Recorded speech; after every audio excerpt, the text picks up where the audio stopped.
Hey guys, if you're wondering how to actually get sales from social media, then you're in the right place. In this video, we're going to be giving you a 6-word strategy that never fails. We're going to tell you the types of content that you need to start creating yesterday and give you a 3-step process for implementing your brand new sales plan. Sounds awesome! Let's do this! Hey guys, if you are new here, we are Andrew and Pete and we are co-founders of Atomic, which is a community for rocking small and mighty business owners. If you want more predictable income, more sales, less stress, less hustling in your business, then guess what? You can now set up a free starter plan account. The link below is in the description.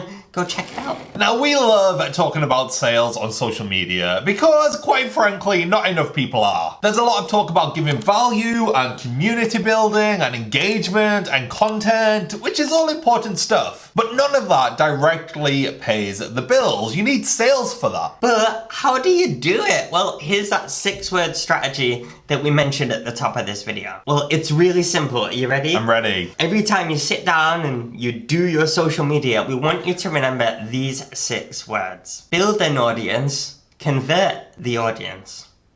That's it. That's simple. Video over. Yeah. Bye.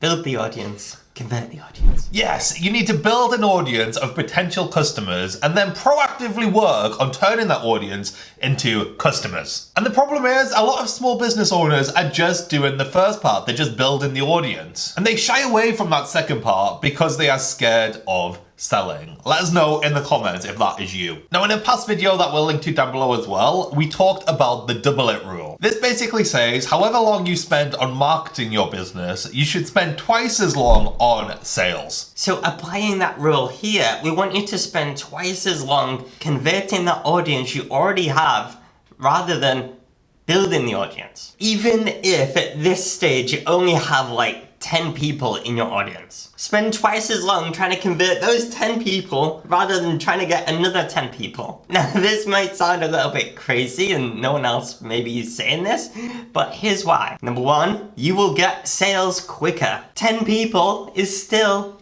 10 people, 10 sales. And what is 1 sale worth to you? What is 10 sales worth to you? And 2, you might not realize, and this is probably more important, when you proactively sell to your audience, you learn way more about them and about your business and your products and your offerings than any kind of marketing will tell you. Think about it. When you actually proactively try and sell to someone, you're in that sales conversation, you're going to learn things like their actual problem, what they want or what they need or what they think they need, where they're at in their journey right now, where they want to get to, and what their actual real objections, their deeper objections are to buying. Yes, some of that you can learn through your marketing and your content that's just purely helpful, but what you learn from trying to actually sell your thing in a sales conversation is way more real. It's the most honest and accurate feedback you'll ever get. So then, how do you actually do that? Like, how do you actually spend more time on trying to convert the audience that you already have? Well, here's that 3-step process. The first step is just to take a step away from social media and just think about your sales process generally. Now, every business is going to be slightly different here because how we buy from businesses differs from business to business. So think for a moment about that very first step in your sales process. What do you actually want people to do? Is it simply to book in a meeting or a initial discovery call? Is it to set up an account on your site or book in a free demo? Is it to pick up the phone and give you a call? Is it to read more about your products? Is it to download a brochure? Is it to download a price guide or a lead magnet? What is that first step in your sales process? Let's call it a sales trigger. And if you don't know what that first step in your sales process is, then you need to figure that out sharp. Because step 2 is to create content that pushes your audience towards that first step. We call this hand raiser content, and we've got a video down below too all about this that talks about it in a lot more detail. It's called How to Sell Your Services Without Being Sleazy or Slimy. But in a nutshell, you want to create content that lets your audience self-serve information about your products and services, but also lets you know who in your audience wants that information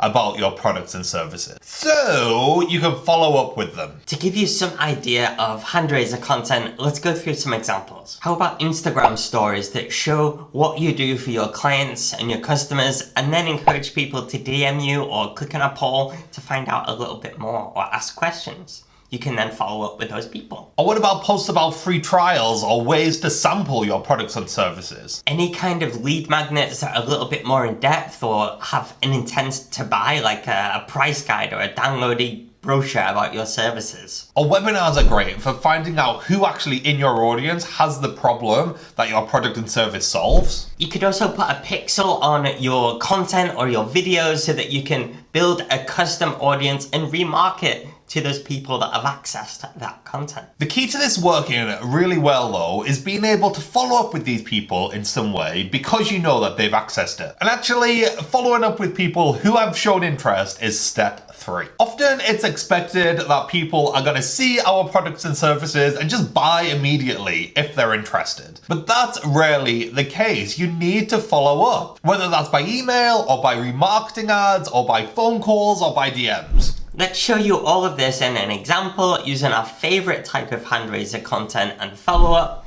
which is email marketing. Email marketing and social media marketing go hand in hand in our opinion. And you should be pushing people from socials to your email list. Because with your email list, it's really easy to follow up with people who have taken certain actions, like clicked on certain links or opened certain emails or done certain things. And there's ways that you can automate a lot of these processes too. We've done some great videos on email marketing that you can check out in a playlist that we've put a link to in the description.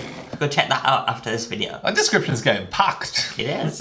So let's go through an example. Let's say you are a website designer. And let's say on your social media, you're talking about, I don't know, ways to get more sales on your website. And you're doing this to build your audience. But then you also have a free guide, which is all about everything you need to know before getting a new site built. And then you talk about it on your social media, you promote it, you tell people to go download it, and everybody that goes and downloads that lead magnet are potential customers. Because you wouldn't necessarily download that lead magnet if you weren't currently unhappy with your website or thinking about getting a new website. And guess what? Now you have the email address of all those potential customers. And what are you gonna do with those potential customers? You're gonna push them towards that first step in your sales process, that sales trigger. Let's say that's a free assessment of their website or a website review and a follow-up call to kind of go over the finding. All of a sudden, you've got these people interested, you're having a meeting with them, and you can talk to them about potentially a new website from who? You! So can you see, guys, how all of this comes together? Essentially, if you want to make more sales on social media, then you need to remember, build an audience, convert the audience, spend double the amount of time on converting than building, know your first sales trigger, create hand raiser content that pushes people towards that sales trigger, and then follow up with those people. Do that, guys, and you will be flying. Woo!